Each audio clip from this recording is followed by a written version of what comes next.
Rádio Estúdio Web, a maior audiência na web, Na Estúdio Web Rádio, Paradoxos, a verdade oculta em linhas de sabedoria. Tá, irmãos, graça e paz, boa tarde. Mais uma terça-feira, dando continuidade aqui ao nosso programa,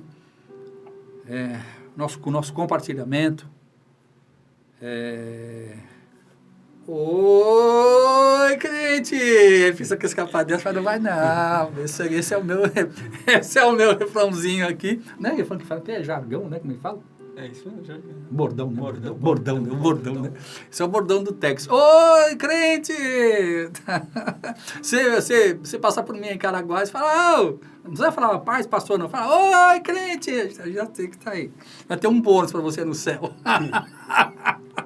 Cumprimento nossos irmãos aí, né? Então, boa tarde a todos vocês que compartilham, que comentam, aqueles que dividem conosco. Amém. Esse momento. Amém. Sejam todos bem-vindos. Amém. Deus abençoe a vida de cada um de vocês. Amém. Quero que vocês saibam, esse é o momento para mim de refrigério. Estava conversando aqui com o irmão aqui agora. Esse é um momento para mim muito importante. Muito importante. Às vezes eu fico muito triste quando eu não posso fazer por atribuições, coisas que vão acontecer na vida da gente. Mas aqui é quando é o fluir de Deus, né? Quando eu me esvazio, para que depois eu possa estar me enchendo, sabe? Enchei-vos do Espírito Santo, falando entre vós com salmos e hinos e cantos. Quer se encher do Espírito? Se esvazie a favor do próximo. Tá? Então você quer se encher, vai aparecer a dona redonda, vai se estourar. Tá? Opa, cadê o microfone? Está aqui. Tá? Quer se encher do Espírito? Compartilha com os outros. Marco Jacinto, tudo bom, meu irmão? Tudo bom? Abração aí no Varão, na Varô, que Deus abençoe. Boa tarde, porque está compartilhando conosco aí. Tá bom? É um prazer muito grande, realmente é um prazer muito grande. Novo Pacto, Ministério de Ensino, programa Paradoxo. Paradoxos são verdades escondidas dentro de realidades aparentes. Isso faz parte da chamada apostólica e profética. A gente trabalha com fundamento, a gente não trabalha com doutrinas. Nada contra a doutrina. O que eu chamo de doutrina na edificação do corpo de Cristo, da igreja, são as portas, as janelas, tá? São necessárias. Agora, a minha chamada é fundamento. É ferragem e concreto. É aquela coisa que ninguém vai visitar a casa do outro para ver. Deixa eu ver o seu fundamento. Não, assim, a gente quer ver a porta que você colocou, né? Aquela porta que você mandou fazer, né? A beleza. Aliás, ele tem aqui em cima um telhado aqui que você não vai ver no Brasil o telhado que ele tem aqui, né? Então, é até uma referência. Entendeu? Agora fala o fundamento. Que graça tem fundamento, né? Mas sem fundamento. Agora você sabe o quanto que você gastou para ter uma edificação daquela, para ter um fundamento. Só as colunas que o cara teve que colocar, né? Que não adianta só ter um telhado bonito. Você tem que ter a fundação bem feita. E é isso que eu gosto de fazer. Essa é a nossa chamada. É Efésios 2:20. Edificando a igreja sobre fundamento profético, apostólico, profético. Porque é em cima desse fundamento aí você pode caminhar. Eu não me preocupo com as liturgias, cada um tem a sua liturgia. Deus, a gente está falando agora há pouco das 12 tribos. Então eram 12 maneiras diferentes de manifestar a glória de Deus, mas todas elas, a arca caminhava sempre no centro. Cristo é o centro. A arca é a tipologia de Cristo. Cristo é o centro. Quatro tribos aqui, três, 4, 12. Para leste, oeste, norte e sul, 3 tribos, mas todas elas com seus papéis diferenciados, respeitavam-se todas elas, mas a arca ia no centro. Tá? Então, respeitando a liturgia de cada uma das igrejas. A gente não está aqui para ficar discutindo liturgias. A gente investe tempo em fundamento, tá bom? E para a gente entrar logo nos fundamentos, hoje assim a gente começa aqui uma nova série, que eu sempre falo, né? É um compartilhamento. Tá? Assim, é fazer você pensar. O Evangelho é uma oportunidade, é uma reflexão. Tá? Então, hoje eu quero compartilhar com os irmãos, chamar os irmãos para uma reflexão sobre aquilo que nós vamos falar. Tá? Não é uma doutrina, é uma reflexão. E essa reflexão começa já lá no livro de Hebreus, que já está preparando para nós, o livro de Hebreus, capítulo 2, versículo 3. Né? Vamos lá? Pode ler. Como escaparemos nós, se não atentarmos para uma tão grande salvação, a qual, começando a ser anunciada pelo Senhor, foi-nos depois confirmada pelos que a ouviram. Amém. Então, nós vamos começar a nossa reflexão aqui, com esse texto de Hebreus, em que o escritor de Hebreus, ele faz essa pergunta: como escaparemos nós, se não atentarmos para uma tão grande salvação? Que, começando a ser anunciado pelo Senhor, foi-nos depois confirmado pelo aquilo que ouviram. Né?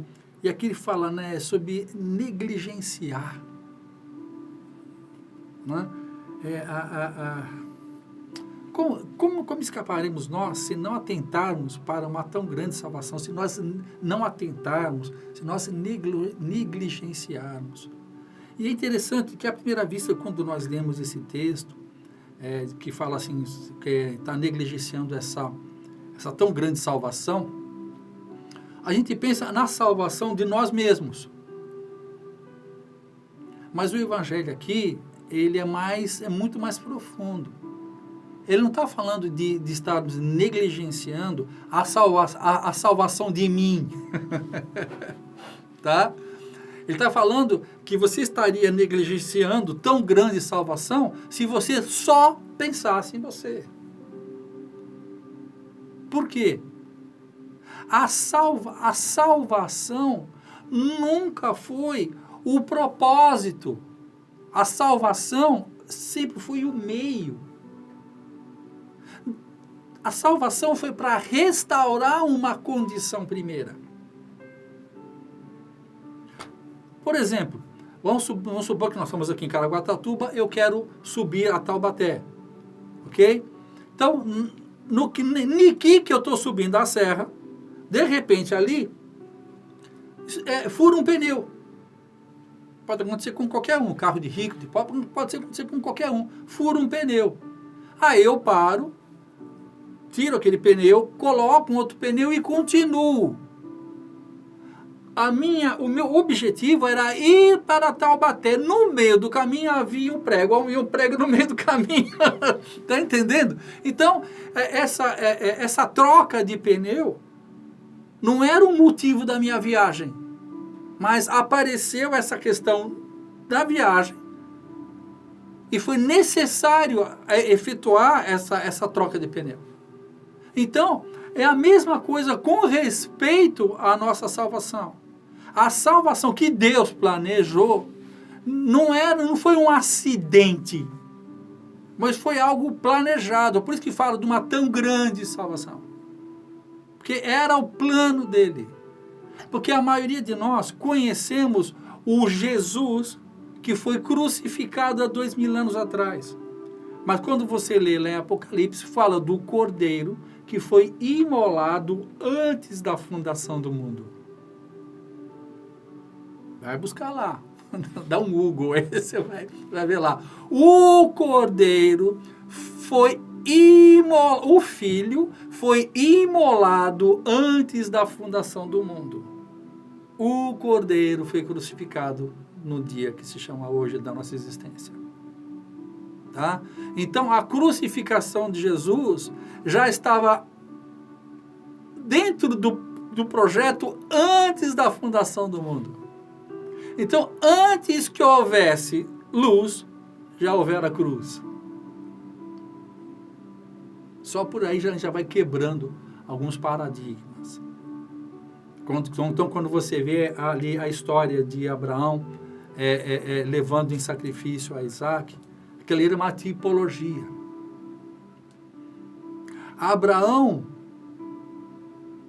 Demorou 3 dias, né, do caminho até chegar no Monte Moriá. O número 3 na Bíblia fala de ressurreição. Aqueles 3 dias da jornada, Abraão ofereceu seu filho em sacrifício, não precisou ir no altar. Só dele andar 3 dias até o caminho de Moriá. Estão entendendo isso? O coração dele já tinha entregue o seu filho. Para tudo que Deus vai fazer na terra, Ele sempre vai pedir uma semente. Por isso que Abraão foi chamado o pai da fé. Quando Abraão entrega Isaac, é uma tipologia de Deus Pai que entrega o seu filho. Está entendendo isso? Então, quando a gente fala assim, né, como escaparemos?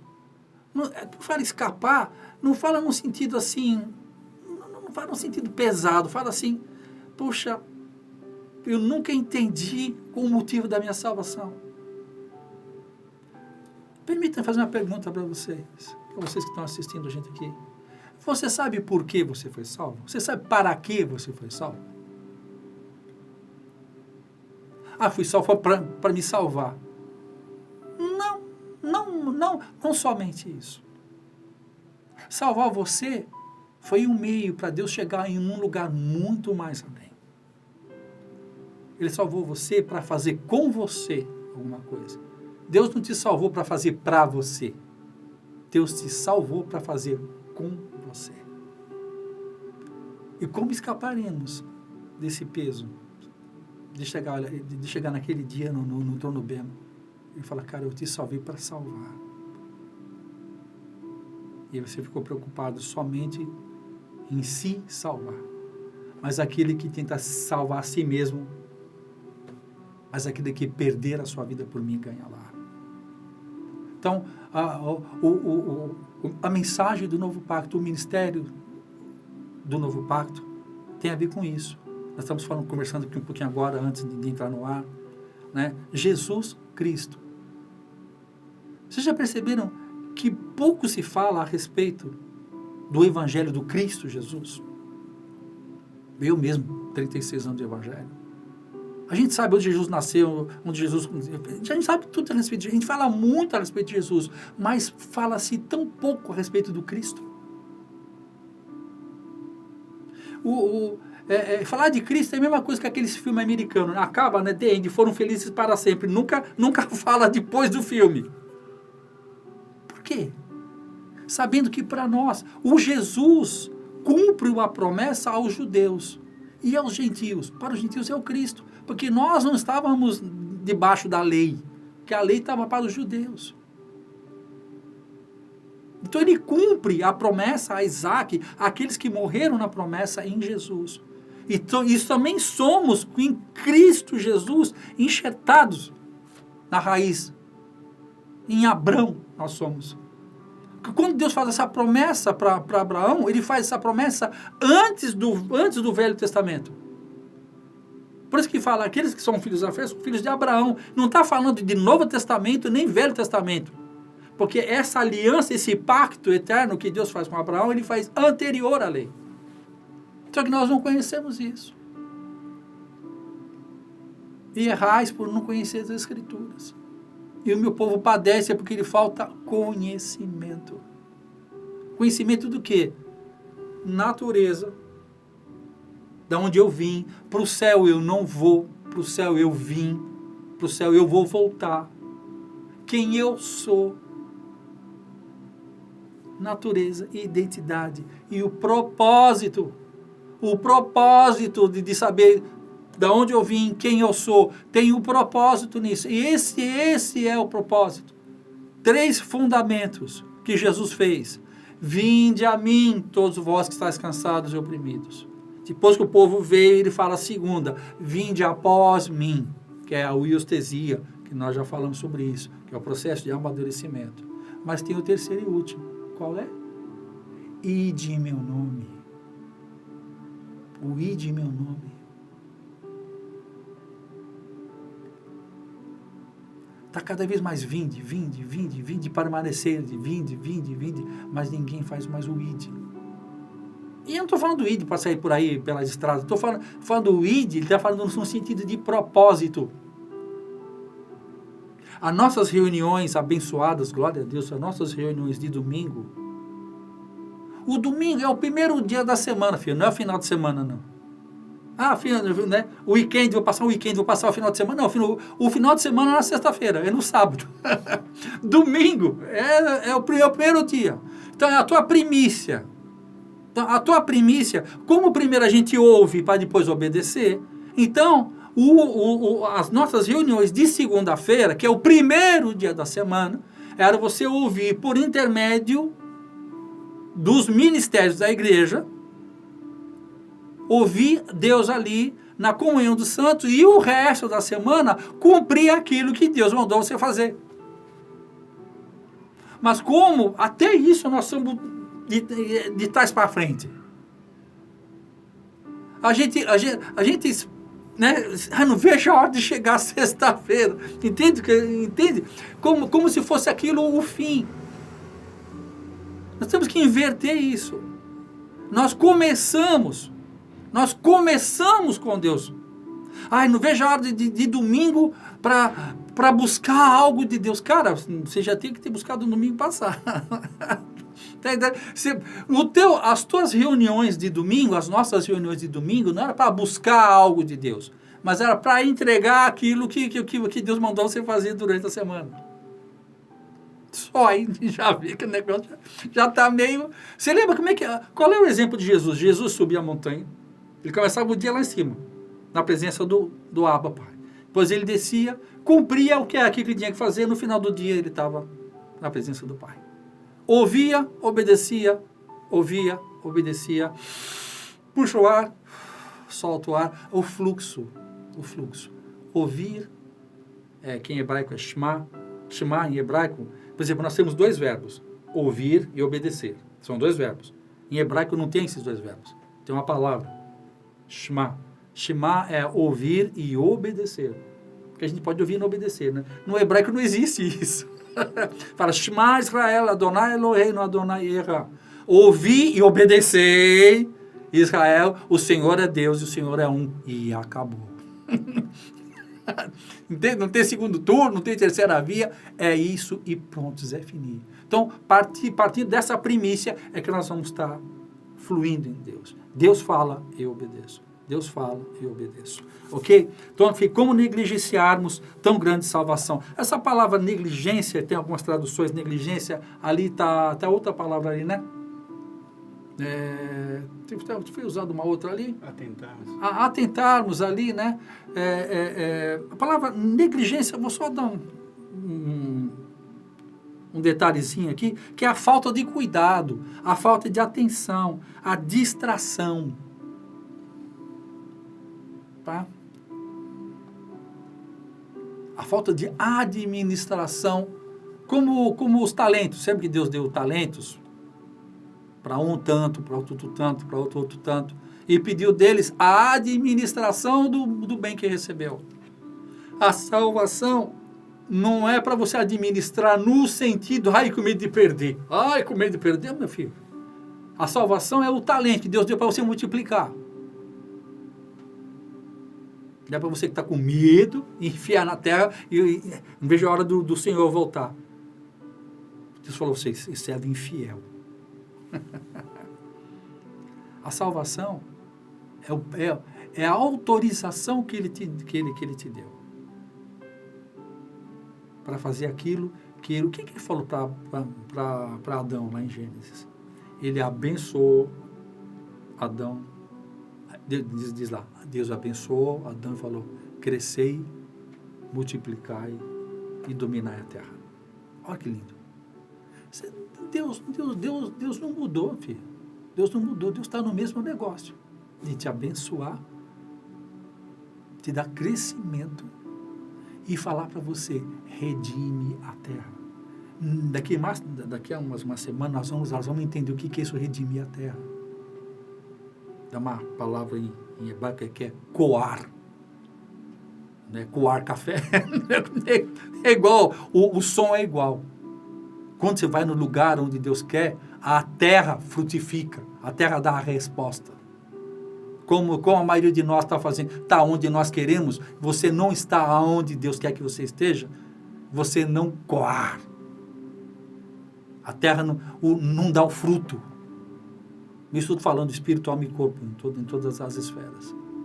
Mas não vou entrar aqui não. Vamos voltar esse assunto para as próximas coisas aqui. Quando a gente fala salvação, quer comentar uma coisa? Não? Como escaparemos nós se negligenciarmos tão grande salvação? Essa palavra salvação no grego é sozo, S-O-Z-O. A palavra sozo, ela tem a ver com bem-estar, prosperidade divina, cura divina, guiança divina, ser guiado pelo Espírito Santo da verdade. A palavra salvação, sozo, ela diz o quê? Bem-estar, prosperidade, íntegro no espírito, na alma e no corpo. Abre lá, 1 Tessalonicenses, está aí? 1 Tessalonicenses, vê hoje, 1 Tessalonicenses 5:23. E o mesmo Deus da paz vos santifique em tudo, e todo o vosso espírito, e alma, e corpo sejam plenamente conservados, irrepreensíveis para a vinda do nosso Senhor Jesus Cristo.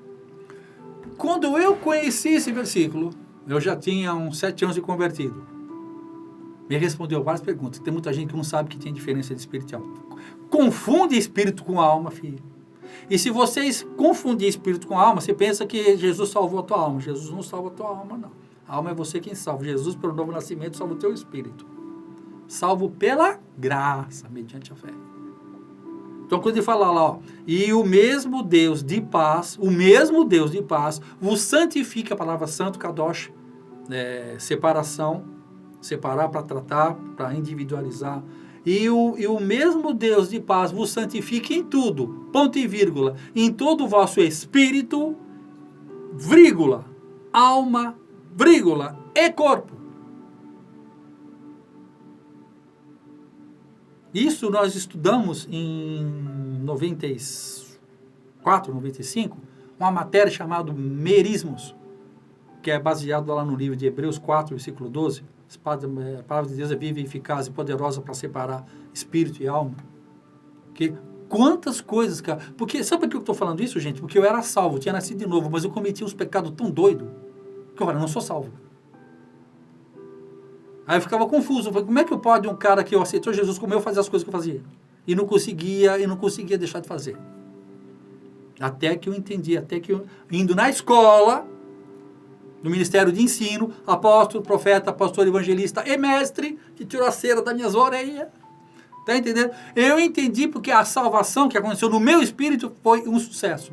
Agora, a salvação da minha alma haveria de ser um processo. Aí eu falei, uau! Então está explicado. Então eu não estou perdido. E aí começou um processo da santificação da minha alma.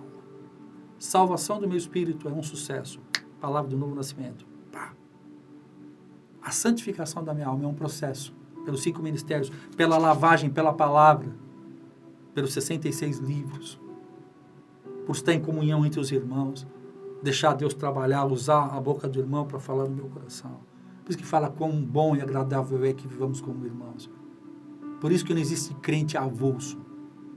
Você falou, crente que não tem igreja é igual aquele mãozinha da família Adams. Sabe aquele mãozinha? Aquela mão que está desconectada do corpo. Não existe crente mãozinha. Faça o meu amém. Faça o meu aleluia. Não existe. Mata que é minha família Adams. Falou, isso aí não é da família de Cristo. Essa é da família Adams. Crente mãozinha. É isso como Deus fez. Não interessa o que você acha. Eu penso diferente. O problema é seu, filho. Por isso que fala a igreja de Cristo. Tem a sua, tem o que você pensa, o que o outro pensa, aqueles desigrejados pensam. O problema é seu, filho. Você vai dar conta disso. Entendeu? Eu digo porque também pensei isso. Eu já passei por todos esses caminhos da vida, eu já passei.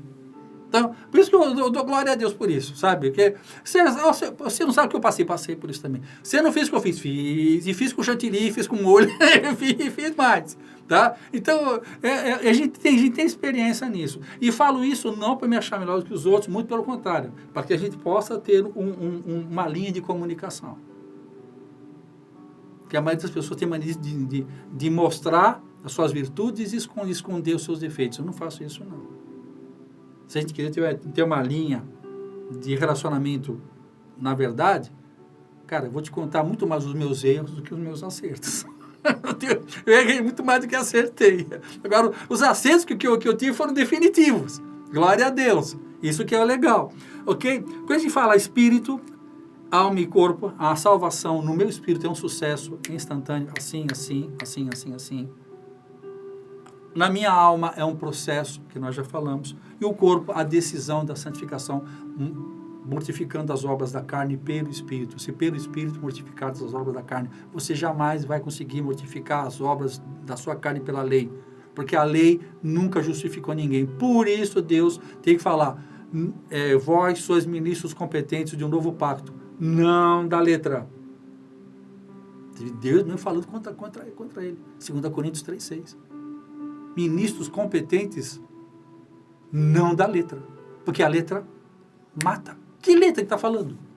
Essa aqui. Porque essa letra destituída do Espírito mata. Prende você. Em nome de uma letra morta, milhões e milhões de pessoas foram mortas no mundo inteiro.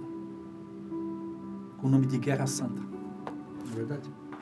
Quantas atrocidades foram atribuídas. Por isso que muita gente tem dificuldade de... E por haver entre vós tamanha divisão, dissensão, ignorância, é que a palavra de Deus é blasfemada entre os gentios.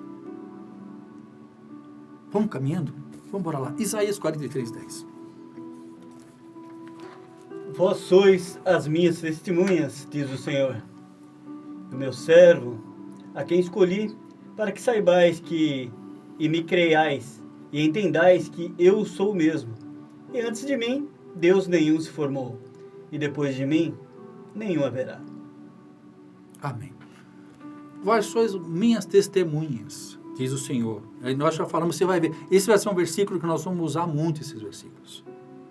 Para que vós sois as minhas testemunhas, diz o Senhor, e meu servo, a quem escolhi para que saibais, creiais e entendais.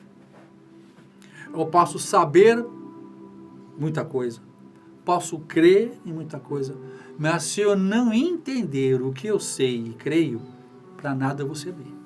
Ainda que eu falasse, se eu não entender o que eu creio e o que eu sei, eu vou ser ineficiente no reino. Estou crescendo no conhecimento do meu Deus e me tornando forte.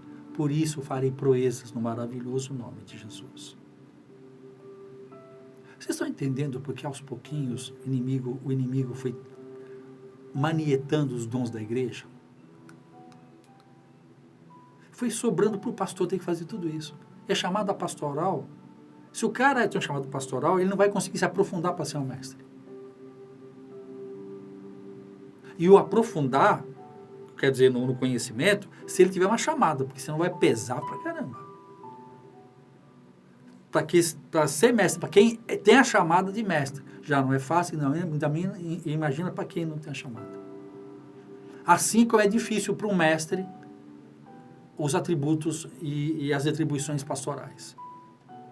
Que o mestre ele foi chamado para a letra, para o ensino. O pastorado é mais chamado mais para o relacionamento. O evangelístico é mais no sentido de expandir e afora. O apostólico é mais de tomar as cacetadas, que é ele que abre as nações, vai abrir novas cidades, novos povoados. Você bota uma igreja, você conhece, que nem o Paulo, que nem falou o apóstolo Luiz Hermínio, né? Você conhece uma igreja que o presidente é o apóstolo? Porque ele nunca está na igreja. Ele está sempre viajando, né? Está entendendo? Uma igreja que o pastor principal é um mestre, não tem culto, só tem ensino. Porque é o que ele faz. Entendeu? O que ele sabe fazer, é a sua natureza. Então, às vezes você tenta andar em uma outra natureza, mas você acaba forçando. Como é bom, sabe? Você sabe quem você é, a sua real identidade, o funcionamento numa igreja. Puxa, eu fiquei 10 anos numa igreja que tinha profetas, pastores, mestres, evangelistas. Cara, tudo flui bem. Sabe aquela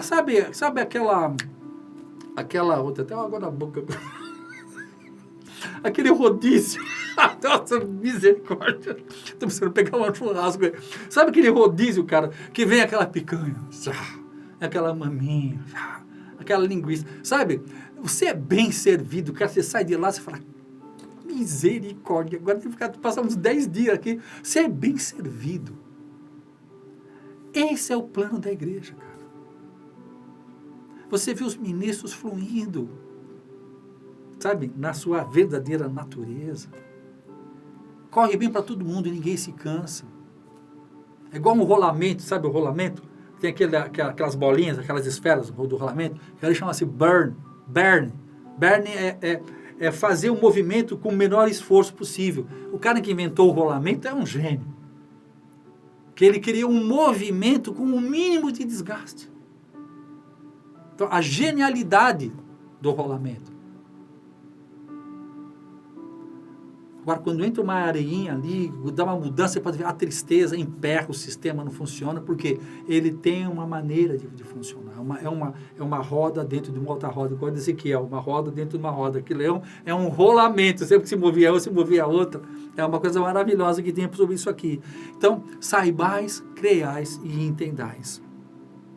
Quando eu entendo a minha natureza, identidade e propósito, eu sei para onde eu vou, ok? Vamos lá, Romanos 5, 17 e 18. Porque se pela ofensa de um só a morte reinou sobre esse, muito mais os que receberam a abundância da graça e o dom da justiça reinarão em vida por um só, Jesus Cristo. Pois assim como por uma só ofensa veio o juízo sobre todos os homens para a condenação, assim também por um só ato de justiça veio a graça sobre todos os homens para a justificação de vida. Amém. Aqui eu quero abordar 2 pontos. O primeiro ponto ele é breve, mas significativo. Reinarão com Cristo lá nas regiões celestes. É isso que está escrito lá? O que está escrito lá? Reinarão Em vida. Em vida. Reinarão quando? Em vida, filho. Não está falando de futuro, não. Não está falando lá, não. Está falando aqui, ó. Reinarão em vida. Está vendo? Oi, oi. Fala o mineiro, oi. Espia isso. Reinarão em vida. Está falando de domínio, está falando de reino.